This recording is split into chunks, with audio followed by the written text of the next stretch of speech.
På papiret er Barlen Abdullah på dansk førtidspension, og han bor her i det sociale boligbyggeri Kærgården i Albertslund. Men det er et stort bedrag. Sandheden er nemlig, at han lever et liv som toppolitiker nede i Irak, hvor han får en løn, der er så stor, at han faktisk slet ikke er berettiget til førtidspension. Samtidig skulle han også betale skat af indkomsten i Irak, så han er på den måde snydt det danske skattevæsen for formentlig flere 100.000 kroner. Da Ekstra Bladet konfronterer Barlen Abdullah i Irak, erkender han, at han har levet 5 år som politiker i Irak.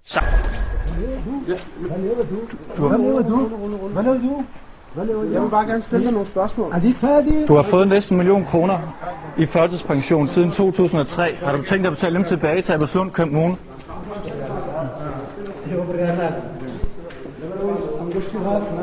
Han siger, det er kommunen, der afgør det. Det er ikke jeg. Okay. Det er bare at provokere. Barn, vil du flytte tilbage til Irak nu? Er I fra TV2, siger jeg? Jeg er fra Ekstra Bladet.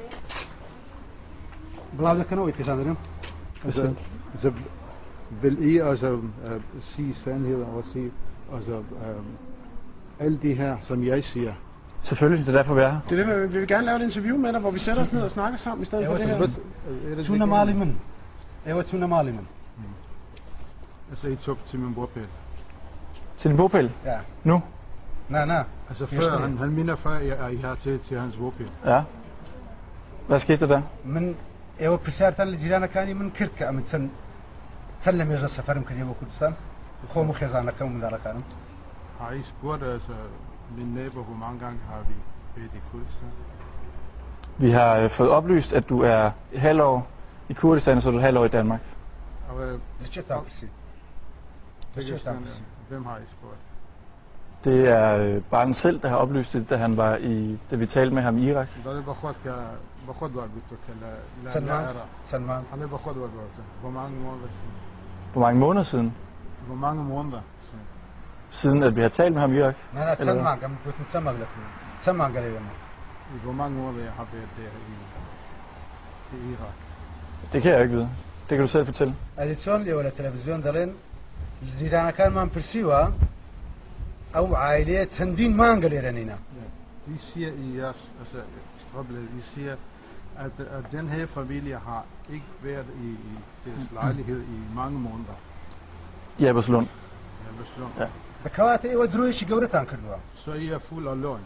Så hvad er sandheden? لما روي من باز ضي من دارلي من خوم وخزان بستحفتي شش سفرم كردوا. بستحفتي شش 2009 باز ضي أغسطس هاتي. Jeg rejste fra Danmark den 26. juni fra Danmark til Kurdistan, og det er ikke rigtigt, som I siger. Altså han rejste ned permanent? Nej, det er på ferie. På ferie? Okay.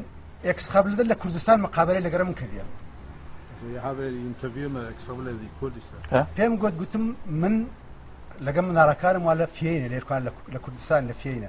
سو عندك اللي ذلك من ددن أو تسن ما أنقل إلى سفري كردياك. وده سن ما من لقى خزانة كم لكردستان لسفر. Jeg ved godt, at jeg er på ferie sammen med min familie i Kurdistan, men I går og banker på døren og siger, at der ikke er nogen derhjemme, og siger, naboerne... Sådan din mange safari kردیا. Men jeg kan ikke helt forstå, at det er det vigtige her. Hvordan det hænger sammen med det her? Kan du ikke bare fortælle os, hvordan det hænger sammen i interview? Helt stille og roligt. Har du planer om at flytte tilbage til Irak nu? Vi har afsløret en anden socialbedrag, som nu vil flytte tilbage til Irak. Vil du også gøre det?